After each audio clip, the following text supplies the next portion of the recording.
Latino, a student threat, CooperBradford, Isaiah Cullum. Abstracts. Minority students are receiving stricter disciplinary action opposed to the higher composition of students, also known as the white students. This new discipline action is a possible contributor to minority students doing jail time. In schools with high minority composition, these disciplinary tactics are used daily as opposed to a mainly white school where the rules are more flexible.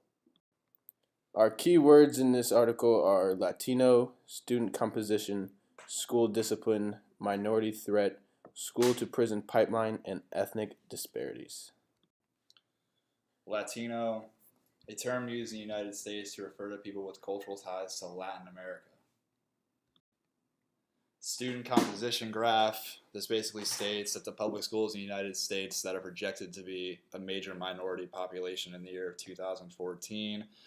As stated, in 1997, the white population was 63.4 and projected in 2022 to be 45.3, a contributor or a big drop in white population as the years go on and in the years into the future. School disciplinary is the control gained by enforcing obedience and order.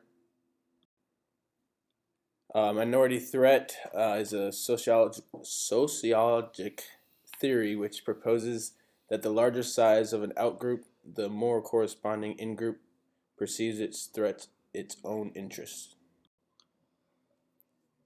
School to prison pipeline. Disproportionate tendency of minors and young adults from disadvantaged backgrounds to become incarcerated because of the harsh school and municipal policies, basically stating that the home life of minorities is worse than a white family, making their upcoming worse, causing them to be worse in school than a white kid. Ethnic disparity is basically just a lack of similarity and equality, meaning that white people fit in more and feel welcome as a minority wouldn't in a school full of white kids. The summary of this article is the burning question of the article is whether or not the new implements of disciplinary action against minorities, specifically against blacks and Hispanics, are direct correlation to the school to prison pipeline. It is stated that schools are handing out harsher punishment to minorities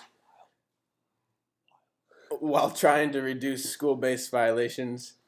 This arises a question of whether or not the implements are doing more bad than good.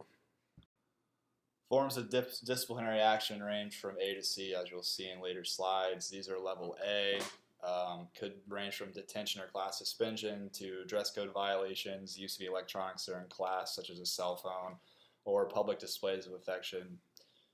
Level B gets a little worse. You can either add on from a level A restriction from campus, disrespectful to students or staff, insubordination, hazing, gang activity, possession or use of tobacco while in class. Continue on at level C and D, getting a little worse, can result in detention or suspension with fighting, abusing or defacing property on school grounds, or gambling during school.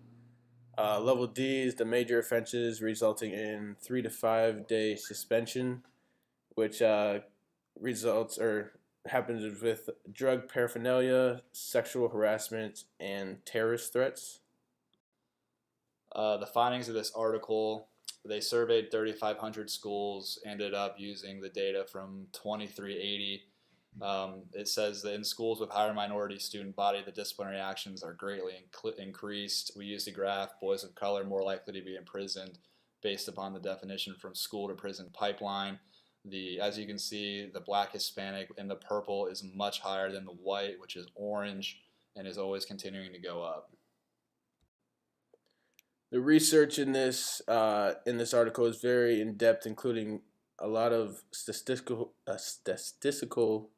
charts and graphs that supports the researchers' hypothesis, comparisons between schools and county crime, stats for study measures, stats comparisons between all major races in the schools surveyed, and all research conducted have had evidence supporting the hypothesis with examples from each graph.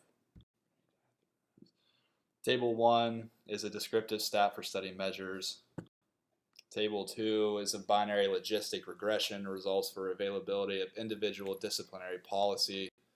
Table 3, binary logistics regression for use of individual disciplinary practices. Table 4, binary logistic regression results for the individual disciplinary responses on significant interaction terms.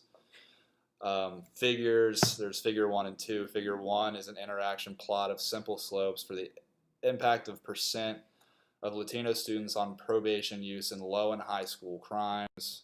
Figure 2 is just privilege loss of Latino in low and high school crime. The hypothesis: minority students are more inclined to fall into the school to prison pipeline due to increase in harsher disciplinary action. The article fails to say why. Could be home life, upbringing, mental background, all play into the school or prison pipeline, seeing as how minority students sometimes feel that what they're doing is right when in return it's actually wrong. Was the hypothesis supported in this article? Yes, the hypothesis was supported because of the in-depth statistical data that was factually uncovered. The research also supports the hypothesis by giving factual evidence from 3,500 schools surveyed, which is a high enough pool to give convincing evidence.